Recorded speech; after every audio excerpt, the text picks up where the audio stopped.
Hi everyone, this is Angie at Stampin' with Amore, and I have this sweet little treat box today. Isn't this adorable? And it's not my original idea. I actually was watching a YouTube video of she's an Italian girl, and she speaks in Italian, so I really didn't understand it even though I'm Italian.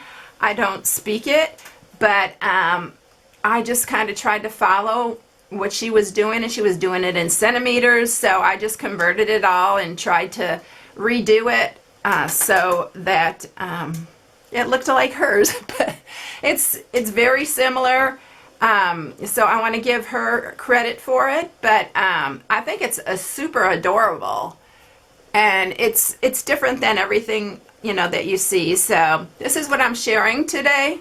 And I'm just calling it the Petite Bon Bon Box. So let's get started. You'll need for this is a piece of 6" by 12", and you can make 2 boxes out of a 12 by 12, so it's really economical.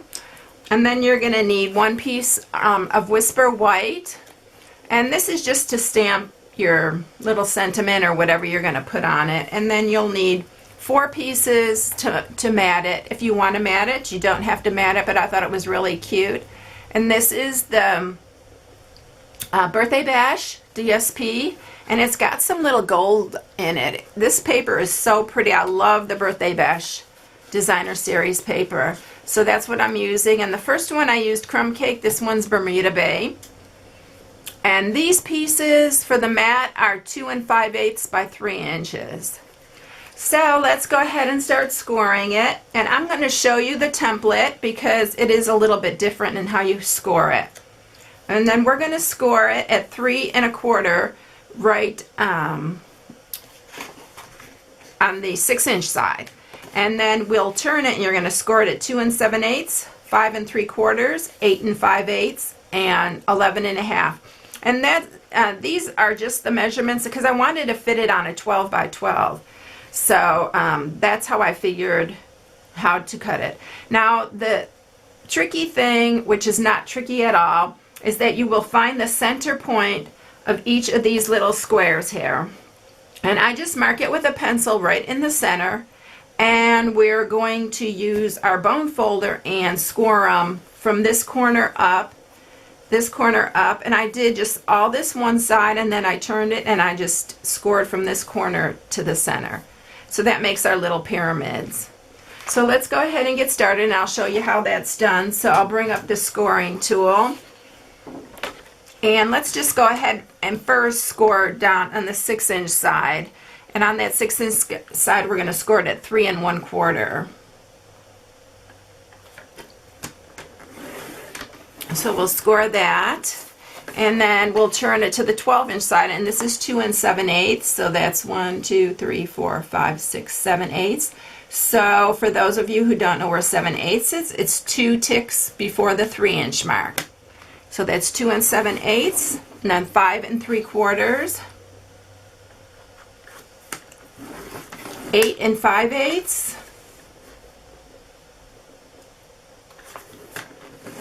and 11 1/2.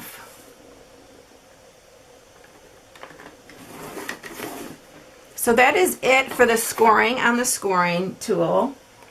And the next thing we're going to do is find the center point. So how I did that is I just took my ruler out, and what it comes to is 1 7/16. So 1 7/16 is the mark before the 1 1/2" mark. So if you're at the 1 1/2" mark, just go to the tick before that and just mark it. And you don't have to be super perfect on this, but to get it close and all the little peaks to be even, you do. So again, from the 1 1/2" mark, it's the tick before, and then mark that.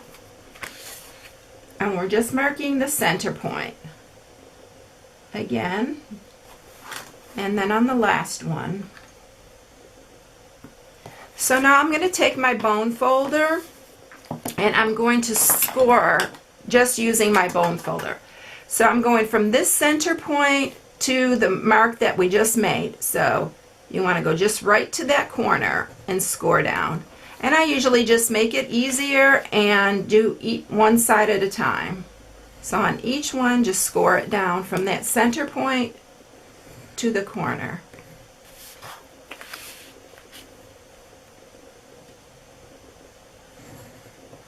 And then now I'm going to go back and I'm going to go from this center point again to the opposite corner. And you'll do it on each one. So you're making like a little pyramid or a triangle. And that is it for our scoring. Now we're ready to put it together. Now how I matted these pieces is I matted it after I scored it because I found it was a little bit easier to do it that way. So I'm going to go ahead and mat all these pieces. And you can manipulate the paper to follow those score marks. Now if you rather score it after, if you think that's going to be easier, you can go for it. And actually what I did was I kind of folded these up a little bit. Fold on some of these score marks before I did it because it makes it easier. So just to make the paper a little bit more pliable, you can go ahead and fold a little bit on those score marks. But you're gonna see it'll fold pretty easily. So let's go ahead and mat these. And you're still gonna be able to see where your marks are.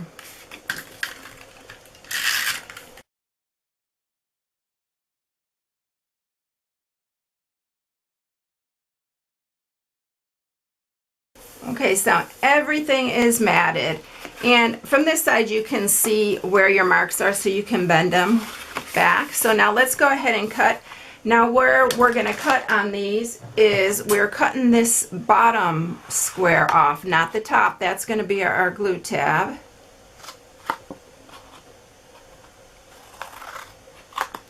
And then we're going to cut up each score mark on the bottom to the first score mark. So these will be like your flaps for your bottom.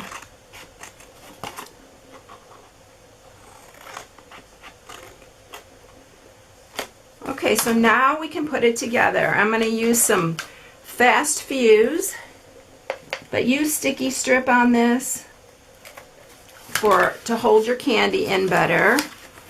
I need to score on my score marks better so this box will be all nice and sharp here.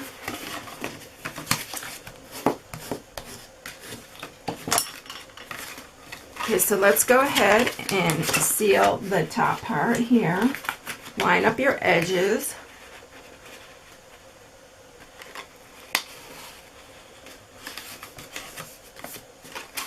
And then we're going to fold this down. Again, use sticky strip. Oh, I forget to do that little check mark on this. I love this fast fuse, it's very strong. So that's the bottom. So now all we do is we push these all in, and you can see how easy those go in. If you want to sharpen these up, you can. But look how cute. And it's so quick, and you can fit a good amount of candy. I'm going to put some, since it's Valentine's Day, I'm going to put some candy hearts in there.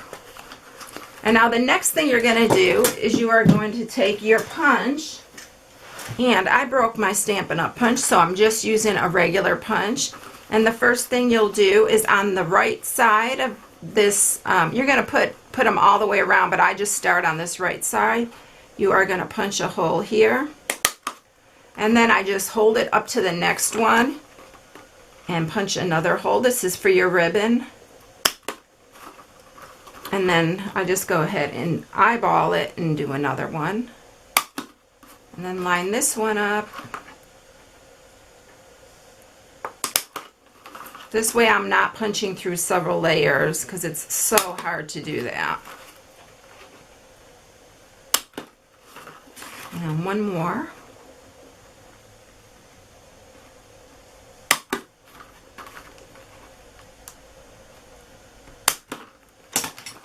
Okay, now we're ready to string the ribbon. And I'm going to use some of this Tangelo twist, and it's our stitched ribbon. I'm going to cut the end so it's a little bit easier to run through. And you're just going to run it through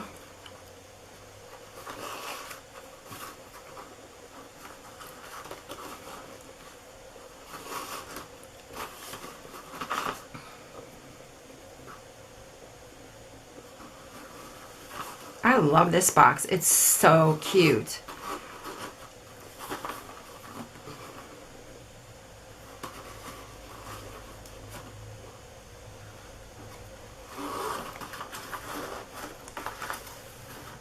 Okay, so I need enough to make a bow, and it's probably way more than enough, but let me go ahead and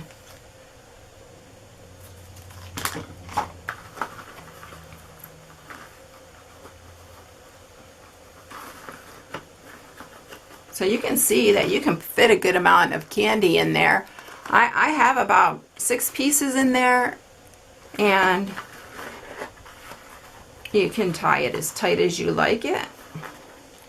Tie a little bit of a bow.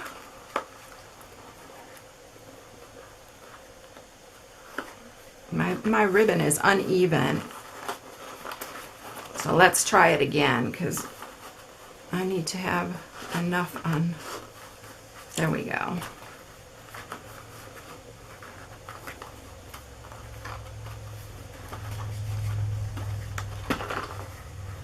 Turn it sideways. Maybe it'll make it a little bit easier.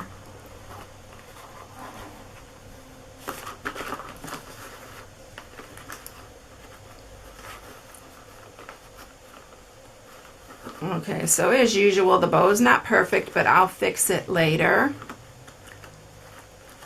So let's go ahead and get some, and you can tie this tighter if you like it tighter. I tied the other one tighter so it's all closed and nothing comes out. But I don't want to take too much time.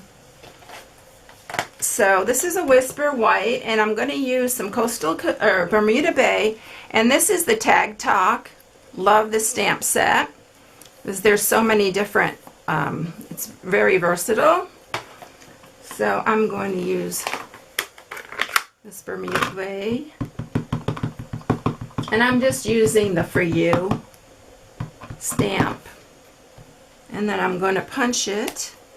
Isn't that pretty?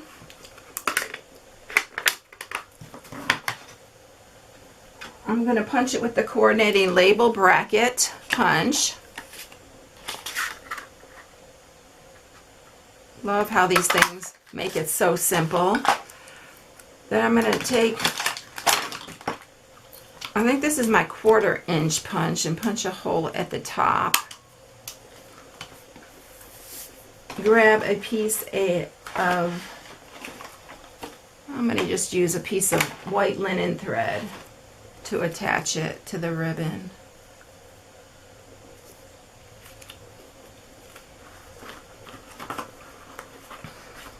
You can just, like, if you want a sticky, put some dimensionals there, you can do that. I just kind of like it hanging there.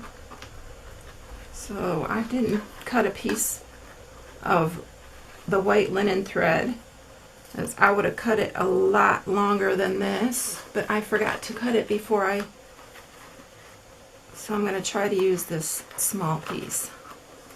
It should be enough, it's just that it's a little bit harder to tie.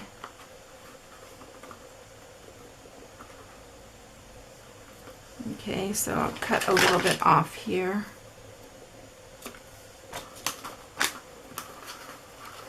And I think I put a little rhinestone on it. I think I'm going to go ahead and put a little rhinestone, because it just adds a little bit to it. It's right there. And I want to tie this tighter because it's driving me crazy. I'm sorry. I have to tie it again. It is driving me crazy that it's not right.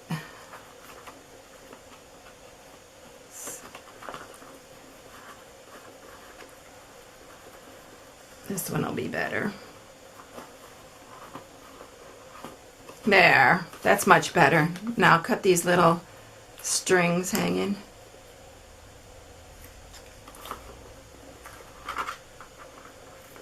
Okay, there it is. So there you have it. And this one's the Bermuda Bay, and then this one's the crumb cake. And yes, I love the Bermuda Bay better. But aren't those adorable? I just love the little, it's kind of like a little pyramid box. So thanks everyone. I hope you enjoyed the video today, and thanks for watching. And if you need any supplies, you can go to my blog at stampingwithamore.com. It's the perfect time to buy. We are in celebration till March 31st, where you get free product. So go ahead and stop by my blog at stampingwithamore.com and browse the catalogs, and I have a lot of other ideas on there and videos. So everyone have a blessed day, and I'll see you next time. Bye.